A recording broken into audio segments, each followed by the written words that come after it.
Bonjour tout le monde, j'espère que vous allez bien. Alors je vous retrouve aujourd'hui parce que je vais au salon du livre à Mons, je ne sais pas si vous m'entendez bien. En plus j'ai été prise comme partenaire parmi 10 autres influenceurs.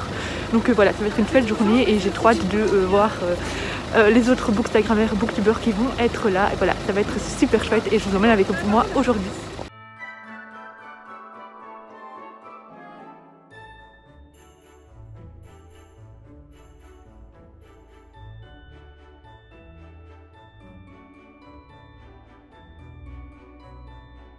J'ai eu du bol parce que comme je suis à l'ouverture, il n'y avait personne pour Christelle Labosse, donc il y a juste une personne devant moi. Donc je suis trop contente, ça va déjà être une première étape de fête.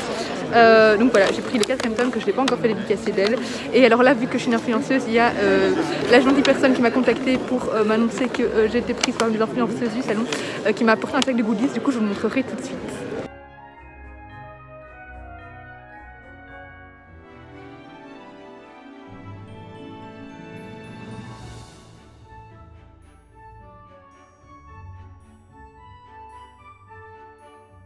Bonjour à tous, je suis en live au Salon du Livre de Mons pour vous présenter Le Secret du Faucon, qui est du médiéval fantastique.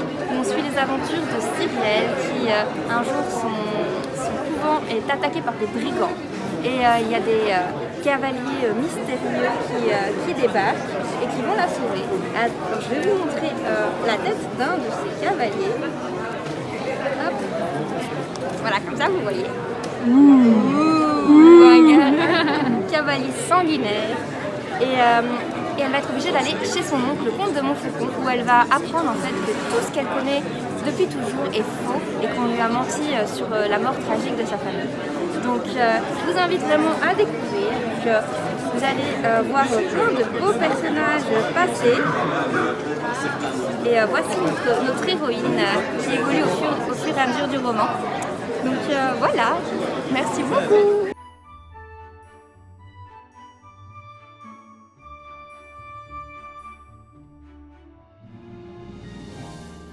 Salut tout le monde. Un petit mot pour vous parler de Lunarbank du coup. Donc c'est une saga fantasy en 2 tomes qui revisite un peu le mythe de la lune et du soleil. Ça parle d'une guerre ancestrale, un monde un peu à la Tolkien avec des loups en armure, des lions guerriers et une princesse qui se sacrifie en fait pour sauver sa nation. Voilà, dans les grandes lignes.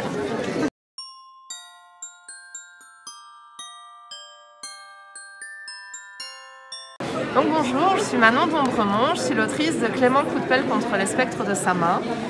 C'est un roman qui se veut tout public, même si le héros a 13 ans, du coup on peut le lire qu'on soit adulte ou qu'on soit jeune ado. Ça part de quoi? C'est simplement l'histoire de Clément qui a 13 ans, c'est un jeune geek mais c'est aussi un macral, donc il a des pouvoirs magiques de nécromancie.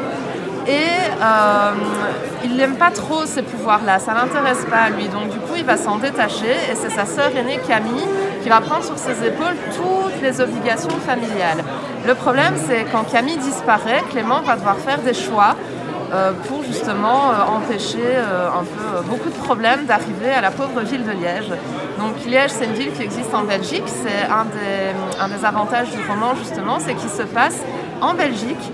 On peut suivre les aventures et les pérégrinations de Clément à travers le village d'Hermal-sous-Argenteau où il habite, la ville de Visé, la ville de Liège. Voilà, je suis belge moi-même, donc ça me tenait à cœur de placer un roman de l'imaginaire un peu par chez moi. Voilà. Je suis avec Manon qui me vend déjà le livre. Elle va me ruiner. Tout à fait, tout à fait. C'est l'objectif. Bonjour à tous, c'est Grévé Selberger, je vous présente Gémaé, c'est la fantaisie médiévale avec une histoire de magie interdite, de prophéties qui dérapent complètement, une princesse insupportable et beaucoup d'amitié. Donc du coup, Rose éternelle, c'est une réécriture de La Belle et la Bête. Je suis partie sur les grandes lignes du conte, mais je l'ai vraiment refait à ma sauce en fait.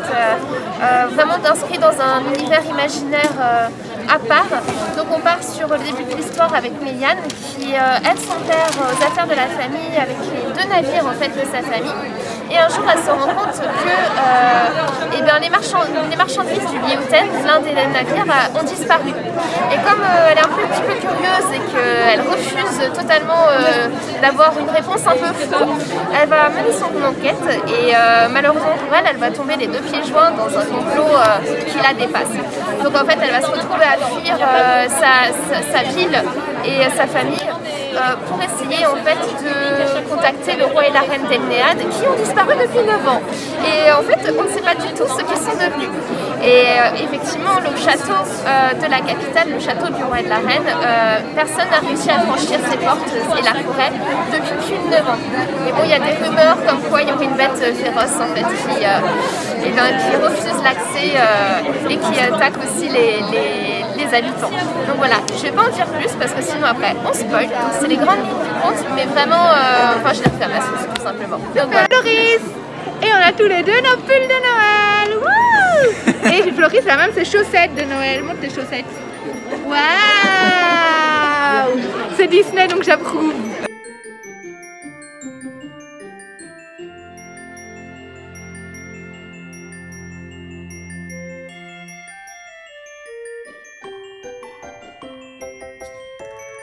J'ai retrouvé Lise. C'est trop bien. Il n'y a pas beaucoup de monde, du coup on en profite à notre aise. On voit pas. Bon, on voit rien, mais je suis de retour chez Christelle Labosse, voilà. La Passe Miroir, un livre qui est né dans un petit bois en Belgique, à côté de mon village. Ça a commencé par une image, le visage qui sort d'un miroir. Et voilà, en quelques instants, tout un univers qui a déboulé, un monde éclaté en morceaux, des morceaux que j'ai appelés des arches. Sur chaque arche, une famille. Chaque famille a des pouvoirs familiaux, des pouvoirs un peu extraordinaires et un mariage arrangé. Et j'ai un peu tout mélangé ça avec différentes époques. Et je me suis dit, allez, c'est parti. Donc voilà, bienvenue de l'autre côté du miroir.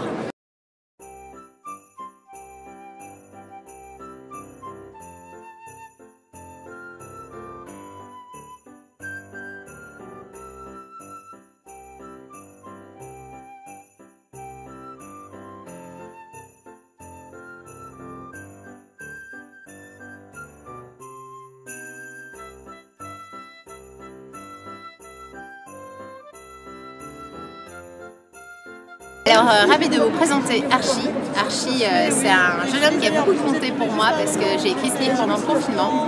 Il a 16 ans, il est fils de toxicomane, il est placé en institution et il décide un jour de tout plaquer et de rejoindre à pied une école démocratique. Une école donc où les enfants sont libres d'apprendre ce qu'ils ont vraiment envie d'apprendre. Et donc on va le suivre sur le sentier des douaniers dans un lieu sublime où on peut peut-être être confronté à ses plus grandes souffrances et les transcender et pouvoir devenir le poète qu'on a envie de devenir, ce qui est le rêve d'Archie.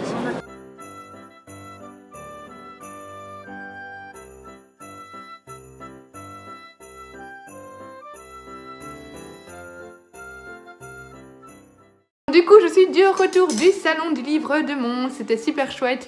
Comme c'est un petit salon, il n'y avait pas beaucoup de fil pour voir des auteurs, même des gros auteurs où d'habitude à Bruxelles il faut faire 2 heures de fil. 2 heures de fil pour les voir. Donc par exemple, dès que je suis arrivée, je suis allée voir Christelle Labosse et j'étais la première dans la file. Et même tout le long du salon, eh bien, il n'y avait pas beaucoup de fil, du coup c'était vraiment chouette. J'ai filmé quelques petits passages avec des auteurs où je leur ai demandé de me parler de leurs livres en vidéo, du coup que j'aurais intégré normalement, vous l'aurez vu. J'espère que le son ça va parce qu'il y avait énormément de bruit et moi je filmais juste avec mon téléphone, du coup il n'y avait pas de micro, etc. Et du coup voilà, j'ai pu voir plusieurs amis de Bookstagram, Booktube. Donc il y avait Isa, il y avait Camille, il y avait Floris, il y avait Manon. Enfin voilà, on était plein et c'était vraiment chouette. D'ailleurs il y a quelques abonnés qui sont venus me voir et ça fait trop chaud au cœur, donc voilà. Et surtout j'ai pu enfin rencontrer Adé Martel qui est donc une autrice que j'adore en auto-édition. je vous en parle souvent avec Le Secret du Faucon et du coup là elle m'a remis ma caisse avec l'intégrale parce qu'elle a sorti une intégrale du Secret du Faucon et des goodies dedans et tout. Du coup j'ai hâte de l'ouvrir parce que je l'ai pas encore ouverte. Donc voilà, je vais l'ouvrir avec vous maintenant. Je vais vous montrer mes achats. J'ai acheté beaucoup plus que prévu. Voilà, je ne vais même pas calculer. Je sais que j'avais prévu 100 € et j'ai dépassé, mais ce n'est pas grave. Hein.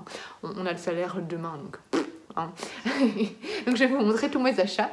Tous mes livres du coup sont dédicacés. J'avais amené 3 livres à dédicacer. J'avais amené Et les vivants autour de Barbara Abel. J'avais amené le tome 4 de La Passe Miroir et j'avais amené Clément Coutepelle. Et j'ai oublié la suite du titre, que j'avais reçu de Livresse Édition, que j'avais lu dans le cadre du Lisez-vous le Belge, et j'avais vraiment beaucoup aimé, donc voilà. J'ai vu que l'autrice y était, du coup, j'ai saisi l'occasion. Alors, niveau achat, j'ai été obligée, par Manon et par Imagine Encre, d'acheter Jemae, donc, qui est écrit par Audrey Wesseldinger, donc il a assez bréché sur les réseaux sociaux, mais honnêtement de toute façon je comptais l'acheter parce que j'avais vu qu'elle venait et je l'avais repéré et c'est un livre qui me tentait beaucoup. Dedans elle m'a fait une jolie dédicace que je lirai tout à l'heure et alors elle m'a mis des petits goodies comme des petits marque-pages, des petites cartes de la librairie, des jeunes pousses et voilà, c'est trop chouette. Donc ça c'est mon premier achat. Je vais pas vous faire des résumés par contre hein, parce que voilà je ne peux pas vous faire des résumés. Alors j'ai eu du bol, je suis allée quasi directement à l'ouverture du salon et heureusement parce que celui-là il est vite passé en rupture de stock. Donc j'ai pris à Ophélie Duchemin Rose éternelle dont Manon avait énormément parlé, elle en a parlé en bien et ça me tentait beaucoup, donc c'est une réécriture de La Belle et la Bête. Et j'ai pris celui-ci qui ne sort que l'année prochaine, donc qui était là en avant-première, c'est Murmure de l'océan, donc qui est une réécriture de La Petite Sirène. Donc voilà, ça avait l'air très chouette et alors elle faisait des super belles dédicaces. Là par exemple elle dessinait, si je trouve la dédicace, elle dessinait une sirène. Voilà, trop beau. Et du coup, il y avait aussi des petits marque-pages qui allaient avec. Donc voilà, j'ai trop hâte de les lire. J'ai pris 2 livres pour la Noël de ma maman chez Barbara Abel parce que j'allais dédicacer mon livre et elle les avait pas toutes. Du coup, je me suis dit que c'était l'occasion. Donc j'ai pris Je t'aime et Duel. Et comme ça, après, je pourrais les voler à ma maman. Qui est là et qui rigole du coup. Alors il y avait un stand qui était trop beau, c'était le stand de Borealia édition qui me tentait, que je ne connaissais pas du tout et qui, franchement ils avaient des super beaux carnets et des super beaux livres et j'en ai pris que un, mais il y en a beaucoup qui me tentaient, du coup je vais aller regarder un peu leur site parce que ça va l'air pas mal. Et par exemple pour la marraine de mon copain qui adore tout ce qui est Mongolie, Sibérie, etc., c'est plein de livres sur des mythes sur ces pays-là, etc. Et du coup ça me tentait bien. Et moi j'ai pris Le Chant de l'ours, qui est une épopée Veps, lac et forêt de Carélie, un texte de Nina Zaïtseva, illustré par Yuri Mildelberg. La couverture est trop belle, bon ici elle est dans le plastique, du coup vous allez rien voir. Voilà, vous me verrez mieux comme ça, il est trop beau. Et c'est tout court, donc je me dis ça va pas trop traîner longtemps dans ma palle. Et je trouve qu'il rentre bien dans le Cold Winter Challenge. Du coup ça va être l'occasion, et par exemple des dessins dedans, donc il est un petit peu illustré. Et voilà, c'est vraiment... j'ai été happée par la couverture et le résumé me tentait bien. Donc voilà, pour le Cold Winter Challenge, c'est parfait. J'ai pris d'ailleurs du coup des petits carnets illustrés qui étaient aussi sur ce stand. Il y en a un que je vous ferai gagner pour mon concours des 5000. D'ailleurs, il y a une illustration que j'ai déjà été rangée qui sera dans le concours des 5000, mais du coup, je vous la montrerai pas maintenant. Donc ici, on a des petits carnets avec à chaque fois une citation derrière. Là, par exemple, il est mis « Oiseau sans aile ne prend pas son envol ». Celui-là, c'est celui que j'ajouterai dans le concours des 5000. Donc voilà, ils sont trop beaux. Ensuite, j'ai pris chez Adeline Dieudonné Kérosène. Adeline Dieudonné, j'ai fait dédicacer également ce livre-ci. J'avais hésité à prendre La Vraie Vie parce que je l'ai lu, j'ai adoré, mais c'était Amélie qui m'avait prêté son livre en fait. Et puis je lui avais déjà trop dépensé, donc je me suis dit tant pis, ce sera pour une prochaine fois. Et donc Adeline Dieudonné, en plus, elle m'a fait une super belle dédicace avec une tête de cheval. D'ailleurs, Adeline Dieudonné, c'est une des seules avec Barbara Appel chez qui j'ai pas demandé à faire une mini vidéo parce qu'il y avait trop de monde derrière moi, j'avais pas envie de déranger les gens. Donc voilà. Alors, il y avait Alia Cardine, je sais pas comment on dit son nom de famille. J'ai lu d'elle cette année Madame Papillon que j'avais adoré et quand j'ai vu qu'elle était sur le salon, je me suis dit que j'allais prendre son nouveau roman Archie. En plus, elle est hyper gentille, vraiment, elle est d'une gentillesse incroyable. Du coup, voilà, je lui ai pris Archie et ça a l'air vraiment très chouette et voilà, elle me l'a dédicacé et j'ai hâte de le découvrir. Surtout que j'en ai entendu vraiment parler en bien, notamment sur les comptes de Petite Lectrice, Madame Chachali, etc. Donc j'ai hâte de le découvrir. J'ai pris 2 livres, 2 albums pour enfants pour Enzo. Celui-là, je lui donnerai livré à Saint-Nicolas, donc c'est Père Fouettard ici, et alors quand il se tourne ici, on a Saint-Nicolas. Ça avait l'air assez sympa et les dessins étaient trop beaux.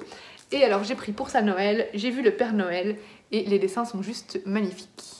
Voilà, je crois que c'est tout pour mes achats, enfin tout, hein. C'est déjà beaucoup. Alors j'ai acheté également, alors j'ai reçu plein de petits marque-pages. Et notamment, il y avait dans les filles que j'ai rencontrées pour la première fois, il y avait Devororia. Hop, je connaissais pas son compte et du coup, je suis contente de le découvrir. J'étais jalouse parce qu'elles avaient toutes des marque-pages, cartes de visite et moi j'en veux trop aussi. Donc voilà. Et il y avait évidemment Imagine Encre également qui m'a donné son petit marque-page. Et puis voilà, j'ai pris des petites marque-pages aux éditions du Héron d'Argent et alors on a changé d'album d'Enzo et j'en ai reçu plein d'autres. Voilà, Librairie Noire, La Nuit de la Libellule. Ça, l'auteur m'en a parlé et ça avait l'air vraiment chouette. Du coup, je suis contente d'avoir le marque-page parce que j'aurai le titre noté Iris Noir.